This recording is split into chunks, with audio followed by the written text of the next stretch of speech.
አሉ አንዳንድ ሰዎች ምንም ብታደርጊላቸው ያንቺን ነገር ከቁብ የማይቆጥሩት ማለት ነው።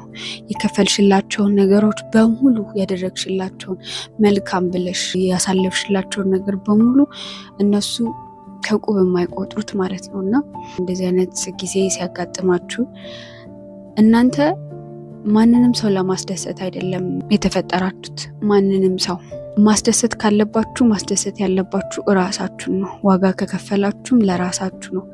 እናንተ ዋጋችሁን የሚረዳ ሌላ ሰው ያስፈልጋችኋል። ሌላ እና ብዙ ጊዜ እነዛን ሰዎች ለማሳመን አትጣሩ። ያ የእናንተ ስራ አይደለም። አንዳንድ ሰው ማየት ካልፈለገ አልፈለገም ነው። ምንም ብታደርጓቸው አያውላችሁ። ያንቺን መገኘት ከሚናፍቁ ሰዎች ጋር መሆን ነው የሚሻልሽና ዋጋሽን ከሚረዱ ሰዎች ቦታ ጋር ተቀመጪ።